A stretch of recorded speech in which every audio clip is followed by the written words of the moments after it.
ಇವತ್ತು ಹಾಸನ ಲೋಕಸಭಾ ಕ್ಷೇತ್ರದಲ್ಲಿ ಪ್ರಜ್ವಲ್ ರೇವಣ್ಣ ಅಭ್ಯರ್ಥಿಯಾಗಿ ನಾಮಪತ್ರ ಸಲ್ಲಿಸುವಂತ ಹಿನ್ನೆಲೆಯಲ್ಲಿ ಬೆಳಗ್ಗೆಯಿಂದಲೇ ಪ್ರಜ್ವಲ್ ಮತ್ತು ರೇವಣ್ಣ ದಂಪತಿ ಟೆಂಪಲ್ ರನ್ ಅನ್ನು ಶುರು ಮಾಡಿದ್ದಾರೆ.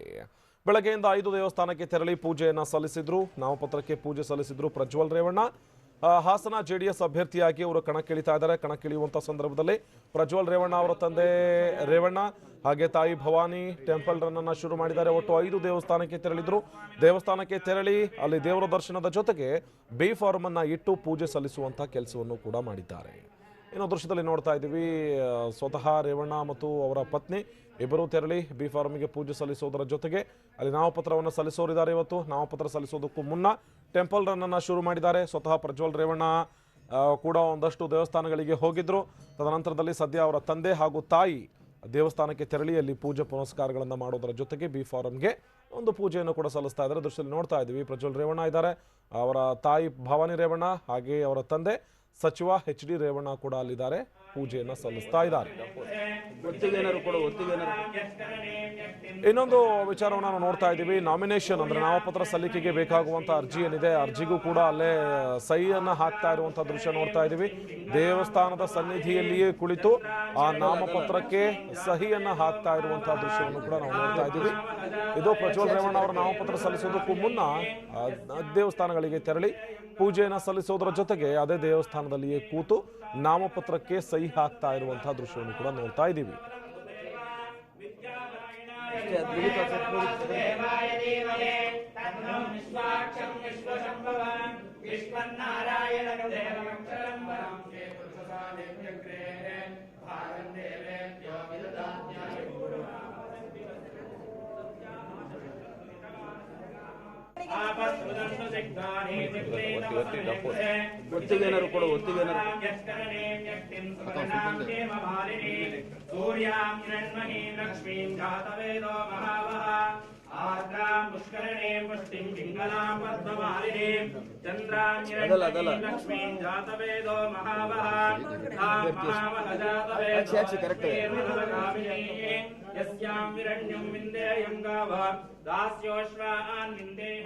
ಇನ್ನು ದೇವಸ್ಥಾನದ ಮುಂಭಾಗದಲ್ಲಿ ಏಡುಗಾಯನ್ನು ಹೊಡಿತಾ ಇರುವಂತಹ ದೃಶ್ಯವನ್ನು ನೋಡ್ತಾ ಇದ್ದೀವಿ.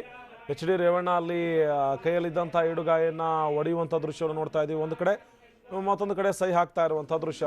ಮೊದಲನೇ ಬಾರಿಗೆ ಹೊಡಿತಾರೆ ಏಡುಗಾಯನ, ಆದರೆ ಅದು ಹೊಡೆಯೋದಿಲ್ಲ. ನಂತರದಲ್ಲಿ ಮತ್ತೆ ಅದನ್ನು ಎತ್ಕೊಂಡು ರೇವಣ್ಣ ಅವರು ಹೊಡೆದ ನಂತರದಲ್ಲಿ ಈಡುಗಾಯಿ ಹೊಡಿತಾರೆ. ಅದಾದ ನಂತರದಲ್ಲಿ ಪ್ರಜ್ವಲ್ ರೇವಣ್ಣ ಅವರು ಕೂಡ ಈಡುಗಾಯಿಯನ್ನು ಹೊಡೆದು ಪೂಜೆಯನ್ನು ಸಲ್ಲಿಸಿ ನಾಮಪತ್ರಕ್ಕೆ ಸಿದ್ಧತೆಯನ್ನು ಮಾಡಿಕೊಳ್ತಾ ಇದ್ದಾರೆ ಸಲ್ಲಿಸೋದಕ್ಕೆ ಅಂತ ಹೇಳಿ. ಮೊದಲು ದೇವಸ್ಥಾನಕ್ಕೆ ಭೇಟಿಯನ್ನು ಕೊಟ್ಟರು. ಭೇಟಿಯ ನಂತರದಲ್ಲಿ ದೇವಸ್ಥಾನದ ಒಳಭಾಗದಲ್ಲೇ ಕೂತು ನಾಮಪತ್ರಕ್ಕೆ ಸಹಿನ್ ಕೂಡ ಹಾಕಿದ್ರು. ಸೈನ್ ಆದ ನಂತರದಲ್ಲಿ ಹೊರಗಡೆ ಬಂದು ಈಡುಗಾಯನ್ನು ಹೊಡೆಯುವಂಥ ದೃಶ್ಯವನ್ನು ನೋಡ್ತಾ ಇದ್ದೀವಿ. HD ರೇವಣ್ಣ ಹಾಗೆ ಅವರ ಪುತ್ರ ಪ್ರಜ್ವಲ್ ರೇವಣ್ಣ ಇಬ್ಬರು ಕೂಡ ಈಡುಗಾಯನ್ನು ಹೊಡಿತಾ ಇರುವಂಥ ದೃಶ್ಯವನ್ನು ನೋಡ್ತಾ ಇದ್ದೀವಿ. ಇದು ಹಾಸನದಲ್ಲಿ ಟೆಂಪಲ್ ರನ್ ಶುರುವಾಗಿದೆ.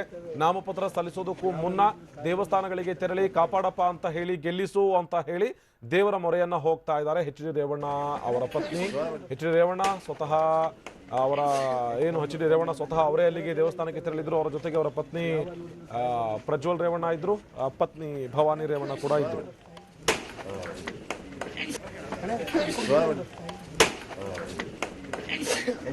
ಕಾಯಿಗೆ ಮಾಡ್ತಾರೆ ರೂಟ್ ತರೋದೆಲ್ಲ ಇಂಥವೇ. ಯಾವ ನೋಡಿದ್ರು ಕಾಯಿಗೆ ಮಾಡ್ತಾರೆ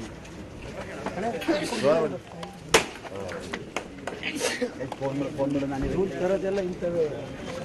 ಯಾವ ನೋಡಿದ್ರು ಕಾಯಿಗೆ ಮಾಡ್ತಾರೆ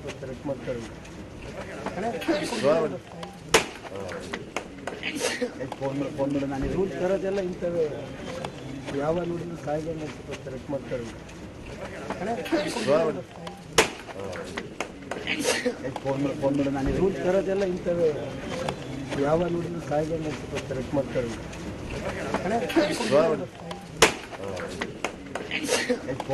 ಮಾಡ್ತಾರೆ ರೂಟ್ ತರೋದೆಲ್ಲ ಇಂಥವೇ. ಯಾವ ನೋಡಿದ್ರು ಕಾಯಿಗೆ ಮಾಡ್ತಾರೆ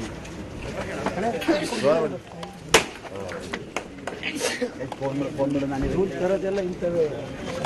ಯಾವ ನೋಡಿದ್ರು ಕಾಯಿಗೆ ಮಾಡ್ತಾರೆ. ಇನ್ನು ದೃಶ್ಯವನ್ನು ನೋಡ್ತಾ ಹೋದ್ರೆ ಒಂದಾದ್ಮೇಲೆ ಒಂದರಂತೆ ದೃಶ್ಯವನ್ನ ಎಕ್ಸ್ಪ್ಲೇನ್ ಮಾಡ್ತಾ ಹೋದ್ರೆ, ಮೊದಲು ಆ ಈಡುಗಾಯನ್ನ ಹೊಡೆಯೋದಕ್ಕೆ ಅಂತ ಹೇಳಿ HD ರೇವಣ್ಣ ಅವರು ಜೋರಾಗಿ ಅದನ್ನ ನೆಲಕ್ಕೆ ಕುಡಿತಾರೆ. ಆದ್ರೆ ಆ ಕಾಯಿ ಹೊಡೆಯೋದಿಲ್ಲ. ತದನಂತರದಲ್ಲಿ ಇನ್ನೊಂದ್ಸರ್ತಿ ಪ್ರಯತ್ನ ಪಟ್ಟು ಆ ಕಾಯಿನ ಎತ್ತಿ ನೆಲ ಕೊಡುವಂತ ಸಂದರ್ಭದಲ್ಲಿ ಕಾಯಿ ಒಡೆದು ಹೋಗುತ್ತೆ. ಈ ಸಂದರ್ಭದಲ್ಲಿ ರೇವಣ್ಣ ಅವರು ವಾಪಸ್ ಬರ್ತಾ ಇರುವಂತ ಟೈಮ್ನಲ್ಲಿ ಅಲ್ಲಿ ಯಾರೋ ಇರ್ತಾರೆ, ಮೋಸ್ಟ್ಲಿ ಅವರು ತೆಂಗಿನಕಾಯಿನ ತಂದು ಕೊಟ್ಟಂತಹ ವ್ಯಕ್ತಿ ಇರ್ಬೋದು, ಅವನಿಗೆ ಬೈತಾ ಹೋಗ್ತಾರೆ, ಏನು ತರೋದೆಲ್ಲ ಇಂಥ ಕಾಯಿಗಳೇ, ಒಡೆಯೋದಿಲ್ಲ ಏನಿಲ್ಲ ಅಂತ ಹೇಳಿ ಬೈಕೊಂಡು ಅಲ್ಲಿಂದ ತೆರಳ್ತಾರೆ. ಅದರ ಜೊತೆಗೆ ದೇವಸ್ಥಾನದ ಒಳಭಾಗದಲ್ಲಿಯೇ ಕೂತು ನಾಮಪತ್ರಕ್ಕೆ ಸಹಿ ಹಾಕ್ತಾ ಇರುವಂತಹ ದೃಶ್ಯವನ್ನು ಕೂಡ ನೋಡ್ತಾ ಇದ್ದೀವಿ. ದೇವರ ಎದುರುಗಡೆನೆ ಕೂತು ನಾಮಪತ್ರಕ್ಕೆ ಸೈನ್ ಹಾಕ್ತಾ ಇದ್ದಾರೆ. ರೇವಣ್ಣ ಅವರು ಬಿಡೋ ಪ್ರಶ್ನೆನೇ ಇಲ್ಲ. ಸ್ವತಃ ರಾಜ್ಯದ ಮುಖ್ಯಮಂತ್ರಿ ಎಚ್ ಡಿ ಕುಮಾರಸ್ವಾಮಿ ಅವರು ಹೇಗೆ ನಡಿಬೇಕು, ಎಲ್ಲಿ ಕೂತ್ಕೋಬೇಕು, ಬಜೆಟ್ ಅನ್ನು ಯಾವ ಟೈಮಲ್ಲಿ ಮಂಡಿಸಬೇಕು, ಯಾವ ಸಂದರ್ಭದಲ್ಲಿ ಕ್ಯಾಬಿನೆಟ್ ಸಭೆ ನಡಿಬೇಕು, ಯಾವ ಸಂದರ್ಭದಲ್ಲಿ ಚುನಾವಣೆ ಅಥವಾ ಮತ್ತೊಂದು ನಡಿಬೇಕು ಅನ್ನುವಂಥ ಪಕ್ಕ ವಾಸ್ತು ಪ್ರಕಾರ ಟೈಮಿನ ಪ್ರಕಾರ ಮಾತನಾಡುವಂಥ ಎಚ್ ಡಿ ರೇವಣ್ಣ ಅವರ ಪುತ್ರ ನಾಮಿನೇಷನ್ ಸಲ್ಲಿಸುವಂಥ ಸಂದರ್ಭದಲ್ಲಿ ಸುಮ್ಮನಿರ್ತಾರ? ಹೇಗೆ ಕೂತ್ಕೋಬೇಕು, ದೇವರ ಎದುರುಗಡೆ ಕೂತು ಹೇಗೆ ನಾಮಿನೇಷನ್ಗೆ ಸೈನ್ ಹಾಕಬೇಕು, ಎಲ್ಲೆಲ್ಲಿ ನಾಮಿನೇಷನ್ಗೆ ಸೈನ್ ಹಾಕಬೇಕು ಎಲ್ಲವನ್ನು ಕೂಡ ದೇವಸ್ಥಾನದ ಒಳಭಾಗದಲ್ಲಿಯೇ, ಅದು ಗರ್ಭಗುಡಿಯಲ್ಲಿಯೇ ದೇವರ ಮುಂಭಾಗದಲ್ಲಿ ಕುಳಿತು ಆ ನಾಮಿನೇಷನ್ ಪತ್ರಕ್ಕೆ ಸೈನ್ ಹಾಕ್ಸ್ತಾ ಇರುವಂಥ ದೃಶ್ಯವನ್ನು ನೋಡ್ತಾ ಇದ್ದೀವಿ. ಒಂದು ಕಡೆ ನಾಮಪತ್ರಕ್ಕೆ ಸಹಿ ಹಾಕ್ತಾ ಇರುವಂಥ ದೃಶ್ಯ, ಮತ್ತೊಂದು ಕಡೆ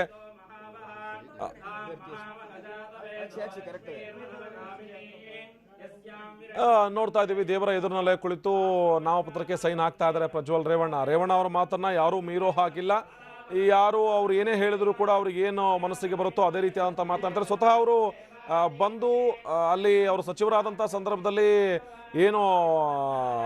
ಸಚಿವರಾದಂಥ ಸಂದರ್ಭದಲ್ಲೂ ಕೂಡ ಇಂಥದ್ದೇ ಒಂದಷ್ಟು ಘಟನೆಗಳು ಕೂಡ ನಡೆದಿತ್ತು. ಈಗ ಪುತ್ರ ನಾಮಿನೇಷನ್ ಸಲ್ಲಿಸುವಂಥ ಸಂದರ್ಭದಲ್ಲೂ ಕೂಡ ಅವರನ್ನು ಒಳಗಡೆ ಕರೆಸಿ ಪೂಜೆ ನಡೆಸಿದ್ರು, ಪೂಜೆ ಮಾಡಿಸಿದ್ರು. ಪೂಜೆ ನಂತರದಲ್ಲಿ ಅರ್ಚನೆ ನಡೀತು. ಅರ್ಚನೆ ನಂತರದಲ್ಲಿ ದೇವರ ಮೊರೆ ಹೋದ್ರು. ಅದಾದ ಬಳಿಕ ಗರ್ಭಗುಡಿಯಲ್ಲೇ ಕೂರಿಸಿ ಆ ಪತ್ರಕ್ಕೆ ಸೈನ್ ಹಾಕಿಸುವಂಥ ಕೆಲಸ ಮಾಡಿದ್ರು. ಇನ್ನು ಮತ್ತೊಂದು ಕಡೆ ಏಡುಗಾಯಿಯನ್ನು ಒಡೆಯುವಂಥ ಸಂದರ್ಭ ಇದು. ಮೊದಲನೇ ಸರ್ತಿ ಹೊಡಿತಾರೆ, ಆದರೆ ಆ ಏಡುಗಾಯಿ ಒಡೆಯೋದಿಲ್ಲ. ರೇವಣ್ಣ ಅವರಿಗೆ ಏನನ್ನಿಸ್ತೋ ಏನೋ ಕೊಡು ಮತ್ತೆ ಅಂತ ಹೇಳಿ ವಾಪಸ್ ಇಸ್ಕೊಂಡ್ರು. ನಂತರದಲ್ಲಿ ಮತ್ತೆ ಎತ್ತಿ ಹೊಡೆದ್ರು. ಆ ಸಂದರ್ಭದಲ್ಲಿ ಈಡುಗಾಯಿ ಒಡೆದು ಹೋಯ್ತು. ಸ್ಥಳದಲ್ಲಿ ಇದ್ದಂಥವ್ರು ಕೂಡ ಆಯ್ತಪ್ಪ ಏಡುಗಾಯಿ ಕೊನೆಗೂ ಹೊಡಿತು, ರೇವಣ್ಣ ಅವ್ರ ಕೈಯಿಂದ ತಪ್ಪಿಸ್ಕೊಂಡ್ವಿ, ಬೈಸ್ಕೊಳ್ಳೋದ್ರಿಂದ ತಪ್ಪಿಸ್ಕೊಂಡ್ವಿ ಅಂತ ಹೇಳಿ ಸ್ವಲ್ಪ ಹೊತ್ತಿನ ಮಟ್ಟಿಗೆ ಖುಷಿ ಪಟ್ಟರು. ಯಾಕಂದ್ರೆ ಏಡುಗಾಯಿ ಹೊಡಿತು, ತಂದಿಂದ ತೆಂಗಿನಕಾಯಿ ಸಕ್ಸಸ್ಫುಲಿ ಹೊಡಿತಲ್ಲಿ. ಮೊದಲನೇ ಬಾರಿಗೆ ಫೇಲ್ ಆದರೂ ಕೂಡ ಎರಡನೇ ಬಾರಿಗೆ ಹೊಡಿತು. ಇದಾದ ನಂತರದಲ್ಲಿ ತಪ್ಪಿಸ್ಕೊಂಡ್ವಿ ಬೈಸ್ಕೊಳ್ಳೋದು ಅಂತ ಹೇಳಿ ಅಂದ್ಕೊಂಡ್ರು. ಆದರೆ ರೇವಣ್ಣ ಅವರು ಬಿಡಲಿಲ್ಲ. ಯಾರು ತೆಂಗಿನಕಾಯಿಯನ್ನು ತಂದಿದ್ರು ಅಂಥವ್ರಿಗೆ ಬೈಯುವಂಥ ಕೆಲಸ ಕೂಡ ಮಾಡಿದ್ರು. ಆ ದೃಶ್ಯವನ್ನು ನೋಡ್ತಾ ಇದ್ವಿ. ಇದು ಬೈಕೊಂಡು ಹೋಗೋದು ರೇವಣ್ಣ ಅವ್ರು. ಏನಿದು ಇವನು ತರೋದೆಲ್ಲ ಇಂಥದ್ದೇ, ಇವ್ನು ಮಾಡೋದೆಲ್ಲ ಇಂಥದ್ದೇ ಅಂತ ಹೇಳಿ ಅಲ್ಲಿಂದ ಬೈಕೊಂಡು ಹೋಗ್ತಾರೆ. ಇಂಥದ್ದೊಂದು ಇದನ್ನ ಎಕ್ಸ್ಪೆಕ್ಟ್ ಮಾಡಿರ್ತಾರೆ ಅವ್ರ ಜೊತೆಗಿರೋರು. ಆ ತೆಂಗಿನಕಾಯಿ ಒಡೆದೇ ಹೋದಂಥ ಸಂದರ್ಭದಲ್ಲಿ ರೇವಣ್ಣ ಅವ್ರಿಗೆ ಎಷ್ಟು ಸಿಟ್ಟು ಬಂದಿರುತ್ತೆ, ಅವ್ರ ಮನಸ್ಸಿನಲ್ಲಿ ಯಾವ್ಯಾವುದೋ ಲೆಕ್ಕಾಚಾರವನ್ನು ಹಾಕೊಂಡಿರ್ತಾರೆ. ಇಂಥ ಸಂದರ್ಭದಲ್ಲಿ ಬೈಕೊಂಡು ಅಲ್ಲಿಂದ ತೆರಳುತ್ತಾರೆ. ಇನ್ನು ಹಾಸನದಿಂದ ಅಖಾಡಕ್ಕೆ ಇಳಿದಿರುವಂಥ ಪ್ರಜ್ವಲ್ ರೇವಣ್ಣ ಇವತ್ತು ನಾಮಪತ್ರವನ್ನು ಸಲ್ಲಿಕೆ ಮಾಡಲಿದ್ದಾರೆ. ನಾಮಪತ್ರ ಸಲ್ಲಿಕೆಗೂ ಮುನ್ನ ಹೊಳೆನರಸೀಪುರದ ಕೆಲ ದೇವಾಲಯಗಳಲ್ಲಿ ಪೂಜೆಯನ್ನು ಸಲ್ಲಿಸಿದರು. ಬಳಿಕ ಹರದನಹಳ್ಳಿಯ ಶಿವನ ದೇವಸ್ಥಾನದಲ್ಲಿ ನಾಮಪತ್ರಕ್ಕೆ ಪೂಜೆಯನ್ನು ಸಲ್ಲಿಸಿ ಮಧ್ಯಾಹ್ನ 12 ಗಂಟೆ ಸುಮಾರಿಗೆ ಉಮೇದುವಾರಿಕೆಯನ್ನು ಸಲ್ಲಿಸಲಿದ್ದಾರೆ. ಹೀಗೆ ನಾಮಪತ್ರ ಸಲ್ಲಿಸೋಕೆ ತೆರಳುತ್ತಾ ಇರುವಂತಹ ಪ್ರಜ್ವಲ್ ರೇವಣ್ಣ ಅವರ ಜೊತೆಗೆ ಅಭ್ಯರ್ಥಿಯಾಗಿ ಕಣಕ್ಕಿಳಿತಿರುವಂತಹ ಪ್ರಜ್ವಲ್ ರೇವಣ್ಣ ಅವರ ಜೊತೆಗೆ ನಮ್ಮ ಪ್ರತಿನಿಧಿ ಸುನಿಲ್ ಮಾತುಕತೆ ನಡೆಸಿದ್ದಾರೆ. ಏನೆಲ್ಲ ಮಾತಾಡಿದ್ದಾರೆ ಪ್ರಜ್ವಲ್ ರೇವಣ್ಣ ನೋಡೋಣ ಬನ್ನಿ. ಈಗಾಗಲೇ ಪ್ರಜ್ವಲ್ ರೇವಣ್ಣ ನಮ್ಮ ಜೊತೆ ಇದ್ದಾರೆ. ನಾಮಪತ್ರಕ್ಕೆ ಪೂಜೆ ಕೂಡ ಸಲ್ಲಿಸಿದ್ದಾರೆ. ಇನ್ನು ಕೆಲವೇ ಹೊತ್ತಿನಲ್ಲಿ ನಾಮಪತ್ರ ಕೂಡ ಸಲ್ಲಿಸ್ತಾರೆ. ಅವ್ರನ್ನೇ ಮಾತಾಡ್ತೀನಿ ಯಾವ ರೀತಿ ಕಾರ್ಯಕ್ರಮಗಳು ಇದೆ ಇವತ್ತು ಅಂತೇಳಿ.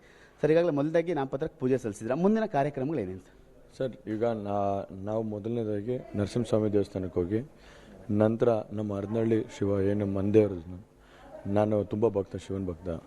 ಹಾಗಾಗಿ ಆ ದೇವ್ರಿಗೂ ನಮಸ್ಕರಿಸಿ ಇವಾಗ ಮತ್ತೆ ರಂಗನಾಥ ಸ್ವಾಮಿ ದೇವಸ್ಥಾನಕ್ಕೆ ಹೋಗಿ ಅಲ್ಲೂ ಪೂಜೆ ಮಾಡಿ ನಂತರ ಹಾಸನಕ್ಕೆ ಹೋಗಿ ಅಲ್ಲಿ ನಾಮಪತ್ರ ಸಲ್ಲಿಕೆ ಮಾಡಿ. ಸರ್, ಇನ್ನೊಂದು ಕಡೆ ಈಗ ನಿಮ್ಮ ತಾತವರ ಹುಟ್ಟೂರಿಗೆ ಹೋಗಿ ಅಲ್ಲಿ ಪೂಜೆ ಸಲ್ಲಿಸ್ತೀರಾ ಅಂತಿದೆ, ಅಲ್ಲಿಗೆ ಹೋಗ್ತೀರಾ, ಅದಾದ್ಮೇಲೆ ಹಾಸನಕ್ಕೆ ಹೋಗ್ತಾರೆ ಹೇಗೆ? ಅದೇ ಹರದನಹಳ್ಳಿ ಶಿವನ ದೇವಸ್ಥಾನ, ಅಲ್ಲಿಂದ ರಂಗನಾಥ ಸ್ವಾಮಿ ಬೆಟ್ಟ, ನಂತರ ನಾವು ಹಾಸನಕ್ಕೆ ಹೋಗಿ ನಾಮಪತ್ರ ಸಲ್ಲಿಸ್ತೀವಿ. ನಾಮಪತ್ರ ಸಲ್ಲಿಸೋಕೆ ಮುಂಚೆ ರೋಡ್ ಶೋ ಏನಾರು ಇರುತ್ತಲ್ಲ, ಅದಾದ್ಮೇಲೆ ಸಮಾವೇಶ ಏನಾರು ಇದೆಯಾ ಸರ್? NR ಸರ್ಕಲಿಂದ DC ಆಫೀಸರ್ಗೆ ರೋಡ್ ಶೋ ಇರುತ್ತೆ. ನಂತರ ಆಮೇಲೆ DC ಆಫೀಸಲ್ಲಿ ನಾಮಪತ್ರಕ್ಕೆ ಸರ್, ಈಗ ಕುಮಾರಸ್ವಾಮಿ ಅವರು ಬರ್ತಾರೆ ಒಂದು ಕಡೆ ಮಾಹಿತಿ ಇದೆ, ಮತ್ತೆ ಯಾರ್ಯಾರು ಬರ್ತಾರೆ ಸರ್? ಈಗ ಕುಮಾರಣ್ಣವರು ಬರ್ತಿದ್ದಾರೆ, ದೇವೇಗೌಡರು ಸಾಹೇಬ್ರು ಬರ್ತಿದ್ದಾರೆ, ಎಲ್ಲ ಕಾಂಗ್ರೆಸ್ ಮುಖಂಡರುಗಳು ಬರ್ತಿದ್ದಾರೆ, ಮತ್ತು ನಮ್ಮೆಲ್ಲ ಶಾಸಕರುಗಳು, ನಮ್ಮ ಹಿರಿಯ ಮುಖಂಡರುಗಳು, ಹಿರಿಯ ಕಾರ್ಯಕರ್ತರು ಎಲ್ಲರೂ ಬರ್ತಿದ್ದಾರೆ. ಮುಖ್ಯವಾಗಿ ಇನ್ನೊಂದೇಂದ್ರೆ ಸಾಕಷ್ಟು ದಿನಗಳಿಂದ ನೀವು ಕೂಡ ಓಡಾಡ್ತಿದ್ದೀರಾ, ಎಲ್ಲ ಜನ ಜೊತೆ ಸೇರ್ತಾ ಇದ್ದೀರಾ. ಯಾವ ರೀತಿಯಾಗಿ ರೆಸ್ಪಾನ್ಸ್? ಯಾಕೆಂದ್ರೆ ಒಂದ್ ಕಡೆ BJP ಅಲೆ ಅನ್ನೋ ಮಾತುಗಳು ಕೇಳಿ ಬರ್ತಾ ಇದೆ. ಖಂಡಿತವಾಗ್ಲೂ ಇಲ್ಲ ಸರ್, ಅದೆಲ್ಲ ಸೃಷ್ಟಿಕರ್ತ ಅಷ್ಟೇ, ಯಾವ ಅಲೆನೂ ಇಲ್ಲ. ಮೇ 23ನೇ ತಾರೀಕು ಅದಕ್ಕೆ ಸರಿಯಾದಂಥ ಉತ್ತರ ನಾನು ಕೊಡೋಲ್ಲ, ಜನರು ಕೊಡ್ತಾರೆ. ಕೊನೆಯದಾಗಿ ಈಗಾಗಲೇ ಏನಂದ್ರೆ ಎ ಮಂಜು ಹೆಸರು ಕೂಡ ಘೋಷಣೆ ಆಗಿದೆ. ನಿಮಗೆ ಎದುರಾಳಿಯಾಗಿ ಎ ಮಂಜು ಅವರು ಎಲ್ಲಾ ರೀತಿಯ ಷಡ್ಯಂತ್ರಗಳನ್ನ, ಮಾಸ್ಟರ್ ಪ್ಲಾನ್ಗಳನ್ನ ರೆಡಿ ಮಾಡ್ಕೊಂತಾರೆ, ನಿಮ್ಮನ್ನ ಸೋಲಿಸಬೇಕು ಅಂತೇಳಿ. ಅದನ್ನ ನುಗ್ಗಿ ಯಾವ ರೀತಿಯಾಗಿ ನೀವು ಆ ಒಂದು ಗೆಲುವನ್ನು ಸಾಧಿಸ್ತೀರಾ ಅಂತೇಳಿ? ಅವ್ರ ಓಡಾಟ ಅವ್ರು ಮಾಡ್ತಾರೆ, ನಮ್ಮ ಓಡಾಟ ನಾವು ಮಾಡ್ತೀವಿ. ಜನರು ತೀರ್ಮಾನ ಮಾಡ್ತಾರೆ. ಮೇ 23ನೇ ತಾರೀಕು ಉತ್ತರ ಸಿಗುತ್ತೆ. Thank you sir. ಇದಿಷ್ಟು ಪ್ರಜ್ವಲ್ ರೇವಣ್ಣ ಅವರ ಮಾತು. ಎಲ್ಲದಕ್ಕೂ ಜನ ಉತ್ತರ ಕೊಡ್ತಾರೆ ಅನ್ನೋ ಮಾತುಗಳು ಹೇಳ್ತಾ ಇದ್ದಾರೆ. ಇನ್ನೇನು ಸುಮಾರು 11:30 ಸುಮಾರಿಗೆ ನಾನು ನಾಮಪತ್ರ ಸಲ್ಲಿಸ್ತೀನಿ, ಅಲ್ಲಿ CM ಕುಮಾರಸ್ವಾಮಿ ಕೂಡ ಬರ್ತಾರೆ ಅನ್ನೋ ಮಾತುಗಳು ಸಹ ಹೇಳ್ತಾ ಇರುವಂಥದ್ದು. ಕ್ಯಾಮರಾಮನ್ ರಘು ಜೊತೆ ಸುನಿಲ್, TV9 ಹೊಳೆನರಸೀಪುರ.